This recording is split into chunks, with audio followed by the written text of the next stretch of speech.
What is up, gamers? FCast and Chill here. Now, I've been releasing a lot of guides lately, but I wanted to try something different, and I thought it would be cool to try out a restricted account, Hardcore Ironman.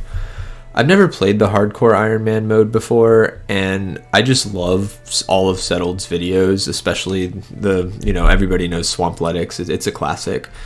And I wanted to try something similar, maybe not as insane as Mauritania Locked, but I really wanted to try a unique account. You know, when he's talking about how RuneScape's about setting your own goals and trying to accomplish them, that really resonates with me, and I just love his philosophy on that. And I'm gonna do that to create my own Ironman. And so meet forks only, because this account is not getting spooned. My never lucky Ironman. It's going to be only forks from here on out. And please subscribe to my only forks. Forks only. Anyway, so the goal with this account is that I will not be able to pick up and use any drop that I get if I get it below the drop rate of the item. That means, for example, if I'm going for a Dragon Warhammer, if I get one after 2,000 kills, another one after 4,000 kills, etc., the drop rate's 1 in 5,000, so I would not be able to use those. I would have to get rid of them. And I'm not just going to do this with uniques. I'm going to do it for literally every item in the game. And not just for killing monsters, also clue scrolls, you name it, anything. So it's going to be a bit of an insane grind. RuneScape is a game about getting lucky and using that luck to your advantage to unlock new content. So I thought, what if I took luck completely out of the equation by eliminating all possible good luck from this account? The hardcore status of the account isn't necessarily, pivotal to the series and my plans, but I'm going to try to keep it as long as possible. Like I said, it's my first hardcore, so we'll see how it goes. But I also have an idea, maybe every once in a while, if I do end up getting some pretty good drops before drop rate and have to get rid of them, I thought what better to do than just drop them for the viewers or give the money from selling them to the viewers and subs. So we'll talk about that later once the account gets further along. But yeah, let's go ahead and kick this off. I just got off of Tutorial Island and am now in the main game with membership. So let's do it. I want to go over some of the rules for the account before we get started. So when I say I'm not allowed to pick up anything before drop rate, that means if I get any item in the game under drop rate, I can't pick it up. So for example, let's say I'm killing goblins outside of Lumbridge and their coin drop is a 1 in 2, for example. If I get coins on the first kill, I can't pick them up. If some enemy has a drop of like a rune scimitar for 1 in 64, for example, before the 64th kill, I'm not allowed to pick up any of those rune scimitars that drop. Clue scrolls, God D'hide, any piece of God D'hide is 1 in 325 from hard clue casket. So I'm not allowed to keep any piece of God D'hide I get until I've done 325 hard clues. So as you can see, that's a bit restrictive for an Ironman. What am I going to be doing, using Shazen boots for the whole account? I don't know. But yeah, we'll see how it goes. And I want to talk about my goal. The ultimate goal of this account really is to complete the Inferno, RuneScape's ultimate challenge, and even beyond. I'm not going to stop there. All right, let's get into it. I'm actually really excited to do this. I haven't made a new account in quite a while, and I've been wanting to make a hardcore for a while, so this is an interesting way to do it. So let's get the show on the road. Man, I don't even know what to do. It's been so long since I made a new account. I guess I'll just start, questing, right? That's what I need to do. I need to make sure I'm tracking all my kill counts for everything. Man, this is going to be such a big project. But oh well, let's kick it off with Cook's Assistant. This is peak gameplay right here. I know that's what everybody wants to see with the new Hardcore Ironman series, just going around and completing quests, right? It's the most exciting thing out there. Alright, and with that, we are wrapping up Cook's Assistant. Man, I forgot how painful questing is when you only have 1 agility. And no graceful. It's so slow. I can't do this. I'm gonna go head over to Gnome Stronghold, get some agility levels, and I think I'll just get my agility straight up to 40 because yeah, this is just awful. I'm gonna stop at 40 because I can't do Priest in Peril yet without risking dying. But yeah, let's go get some agility levels. Alright, after a really painful walk all the way around White Wolf Mountain and everywhere, I finally made it to the Gnome Stronghold agility course, so let's get some agility levels to make questing easier. Yeah, might just fast forward through these because no one wants to see me sit here at agility, so yep, let's get it going.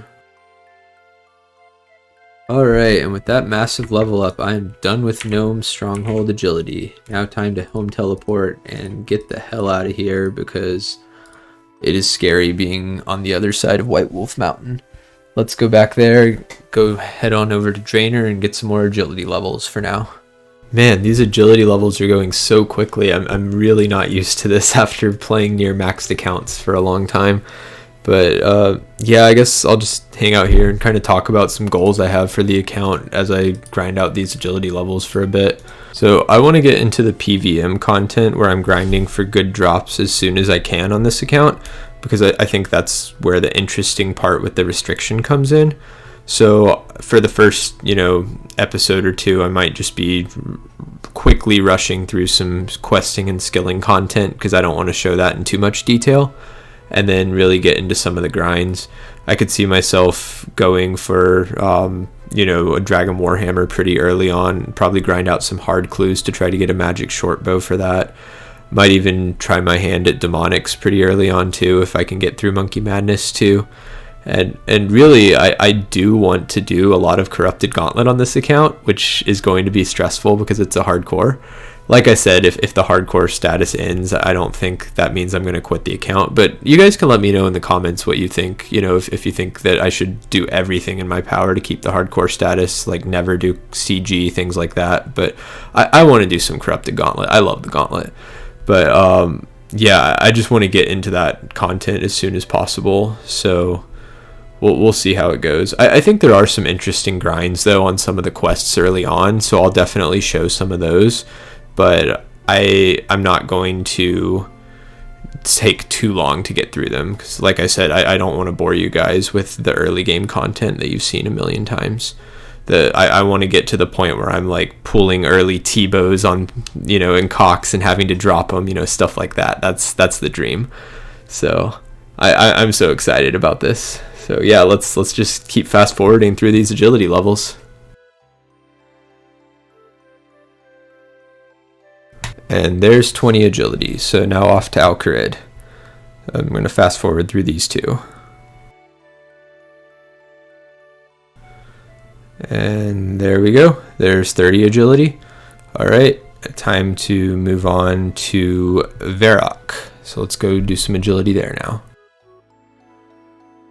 Oh my god, I wasn't paying attention since I was just doing agility while working. And I look over and my HP is 1.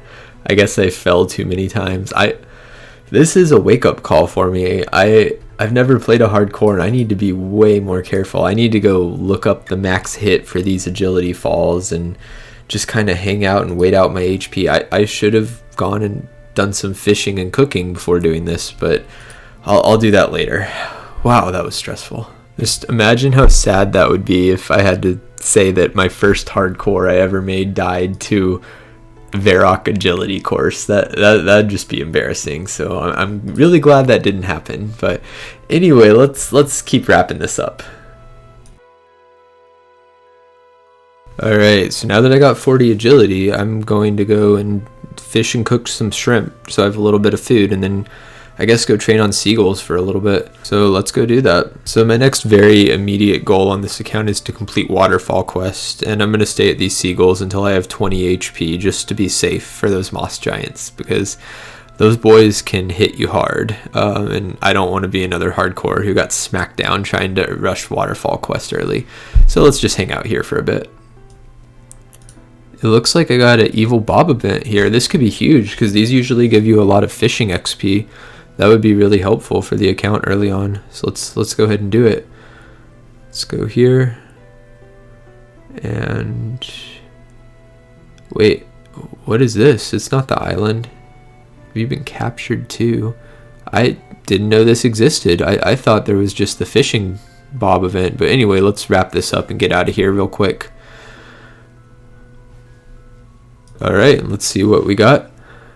Coins, 519 coins. That's really nice. So, wait, okay, I need to go check the drop table for that random event, because I'm not allowed to keep those if it's not a guaranteed drop. So let's go see. So here it just says common for the coin drop, but common is not 100%. So I'm going to say that I have to drop these coins. Very sad, because I definitely could use them, but I'm going to have to say bye. So goodbye, coins. Well, I hope you guys enjoyed this first episode. Let me know any feedback you have at all. I'm still pretty new to this, but I'm really looking forward to this character in this series. So yeah, just let me know if you have any feedback at all in the comments, and I hope to see you guys soon with the next episode. All right, thanks. Take care.